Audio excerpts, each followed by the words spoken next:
What is the most commonly used word in association with the euro? No, it's not failure, though it could be. No, it's stability, isn't it? A decade ago, everybody said, once we've got the euro currency, it will bring us stability. Well, I would suggest a decade on, what it has brought is chaos, discord and misery for millions.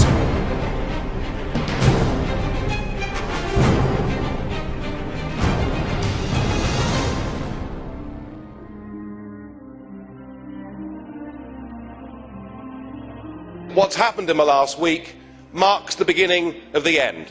The markets are saying it already. Italian government bonds now yield 1% more than German or French issued government bonds. The markets are saying that economic and monetary union will not last. And I'm not surprised, because it never was an optimal currency zone.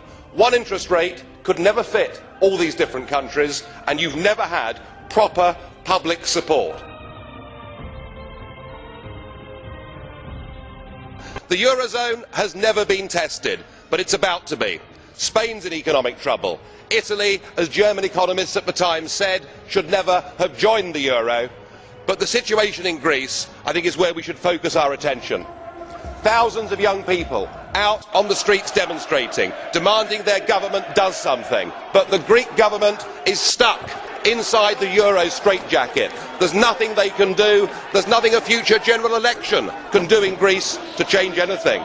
And when people have taken away from them the ability through the ballot box to determine their own futures, then I'm afraid that violence becomes the only logical alternative.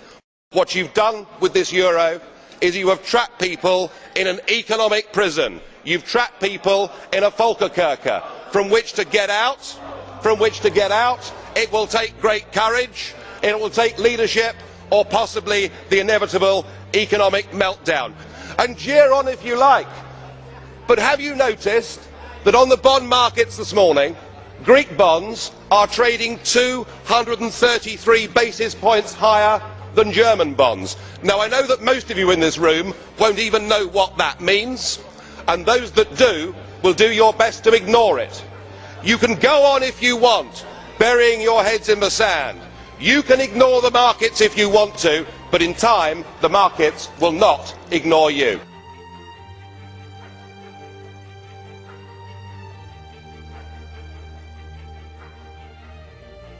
Whilst 60 years ago an iron curtain fell across Europe, today we have the iron fist of the European Commission, and we've seen it with Article 121 and with Greece effectively being turned into a protectorate.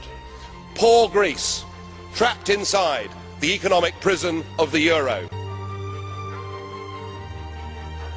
In 1968 we had the Brezhnev doctrine of limited sovereignty. Today we have shared values, we have ever closer European Union and pooled sovereignty, and that is what you've used. But of course it won't just be Greece, because the same is going to happen to Spain, to Portugal and to Ireland. 121 will be invoked with all of those. Mr Barroso, you said earlier we will stick to our course, and that means millions of people in Europe will be put through pain as you attempt to keep together this disastrous project that is the euro. It will fall to pieces, of that there can be no doubt.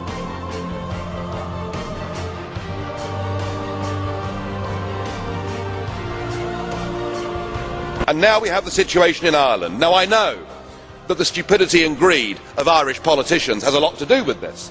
They should never ever have joined the euro. They suffered with low interest rates, a false boom and a massive bust. But look at your response to them. What they're being told, as their government's collapsing, is that it would be inappropriate for them to have a general election.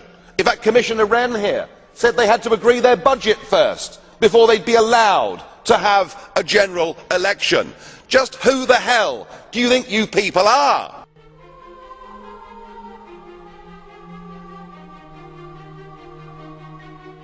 And yet the word stability still being used this morning. Mr Barroso used it, Mr Van Rompuy used it. Stability. In fact, we're patting ourselves on the back that the bond auctions in Portugal went well last week, when the reality is it was the European Central Bank actually using taxpayers' money to buy their own debt. Your reassurances that all is well don't work. I mean, who do you think you're kidding, Mr Van Rompuy? Bond yields in Portugal rose to nearly 7% yesterday. The public right across the Union no longer support the currency, and the battle for Spain hasn't even begun. The model itself is failing, and yet what you want is to double the size of the bailout fund. You even want to increase the scope of the bailout fund so that along with the ECB, you too can go on buying yet more of your own debt. You're using the crisis as a massive power grab to take us towards fiscal union. If you succeed, then we should change the name. Get rid of European Union, call it the Debt Union. You are very, very dangerous people indeed. Your obsession with creating this Euro state means that you're happy to destroy democracy. You appear to be happy for millions and millions of people to be unemployed and to be poor. Untold millions must suffer so that your Euro dream can continue. Well, it won't work, because it's Portugal next. With their debt levels of 325% of GDP, they're the next ones on the list, and after that I suspect it'll be Spain.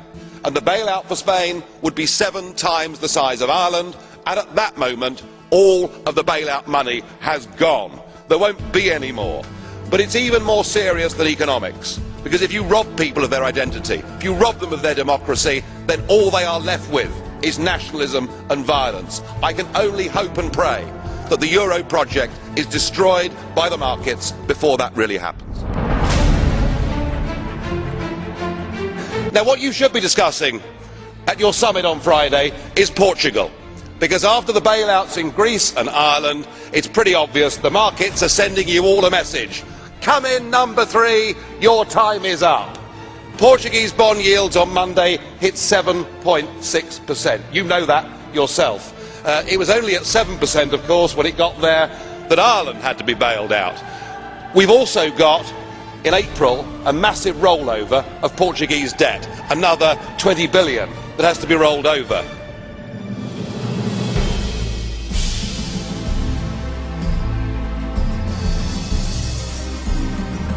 Remind ourselves, in the last 6 months, 80% of Portuguese debt was brought up, purchased by the European Central Bank. We cannot go on as a European Union buying our own debt. If we do, the next debt crisis won't be a country, but it will be a debt crisis of the European Central Bank itself. We've reached a point with this where actually it doesn't matter what any of you say. Nobody believes you. The public don't support you. I hope and pray the markets break you. 2010 will be remembered as the year when the flaws, the deep flaws in the Euro project were exposed, and when the public in Europe woke up to the sheer stupidity of their leaders. And so here we have another summit, another crisis, confidence in the euro ebbing by the week. It's like watching a slow-motion car crash. And now you want a permanent bailout mechanism. But I think the last week's going to prove to be the watershed moment for this entire European project. You see, the only way to stop countries acting in their own national interest is to take that power away from them, to form a Treasury Department there in Frankfurt that has power over tax and power over government spending. And indeed, I've heard some of the EU extremists this afternoon effectively call for that. But you've come back to us today, and now with the approval of Mr Sarkozy and Angela Merkel, you're the head of a new economic government for 500 million people. And you've launched your 10-year plan, your wish list. And I just wonder, have you remembered what happened to the last 10-year plan that was launched in 2000? It was launched in this Parliament to much acclaim. It was a total and utter crippling failure even before the global recession hit. And in fact, all centralised EU plans fail. Just look at the disastrous, ruinous common fisheries policy. And now your beloved euro has failed. It's failed politically at its first major hurdle. You weren't able to come up with a plan at that summit. You can't bail out Greece without the International Monetary Fund coming in to save, at least for the moment, your euro dream. And yet, Mr Van Rompuy, your plan seems to be we're losing, we're failing, let's have more of the same. let's have more Europe, let's have more failure. But it must be one thing or the other. It's either a full EU state that controls everything, or it is disintegration and back to national control. Well, President Barroso, you're certainly flexing your muscles, using the powers given to you by the Lisbon Treaty, which you pushed through using illegitimate means. You now do everything you can on the world stage and within the EU to acquire all the attributes of statehood. And nowhere could that be more apparent than in your recent proposal for a direct tax to be levied by the European institutions on the peoples of this continent. Of course, in previous times there was a very successful independence movement that campaigned on the slogan of no taxation without representation. And you certainly, sir, are not a representative. We haven't voted for you and we can't remove you. So I think with this direct tax you actually made a mistake. Because what this euro is all about, it's about a political class imposing its will upon the peoples of Europe. Remember, only 2 countries had a referendum on the euro, Denmark and Sweden, and both of them said no. What we have before us here is the new government of Europe. A government that with the Lisbon Treaty now has enormous powers, not just a foreign minister and embassies, not just the ability to sign treaties, but the ability now to use emergency powers to literally take countries over. And yet what we've heard from the European Parliament big group leaders this morning is the demand that you take even more powers and do it even more quickly. And perhaps it's worth reminding ourselves that this treaty that gives this Commission these powers does not have democratic legitimacy in the European Union at all. You ignored referendums, you denied referendums, and you bullied the poor Irish into voting for a second time. Now, I'm struck that the common denominator with this Commission is the sheer number of them that were communists or were very close to communism. Mr Barroso himself was a Maoist. Sim Kallas, far from being a student activist, was even a member of the Supreme Soviet. So a top-notch communist we have there. We have at least 10 communists in this Commission, and it must feel like a return to the good old days. There must be a certain nostalgia amongst the communists.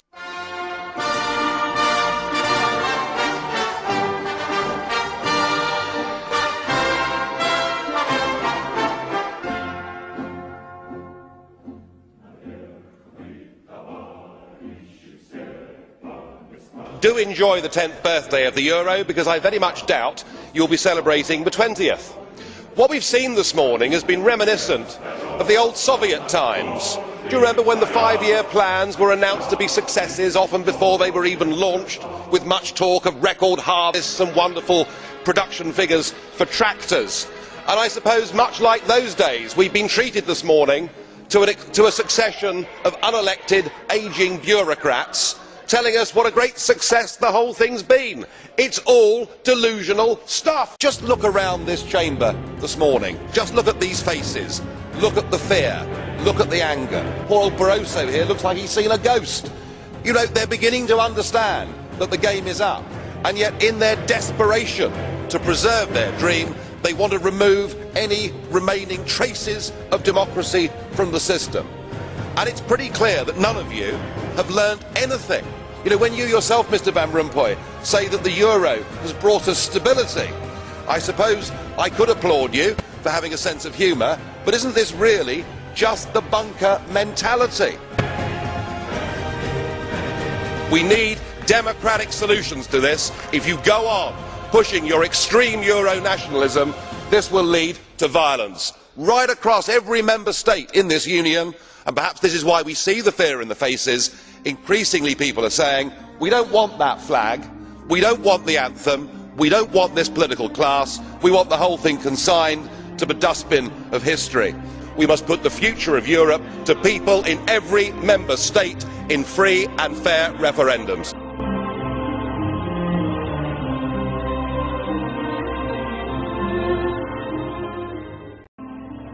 What's happened in the last week marks the beginning of the end.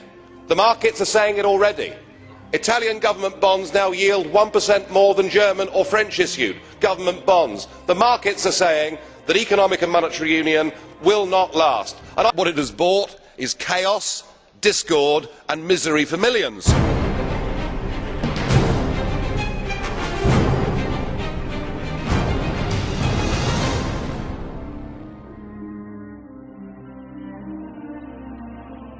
What is the most commonly used word in association with the euro?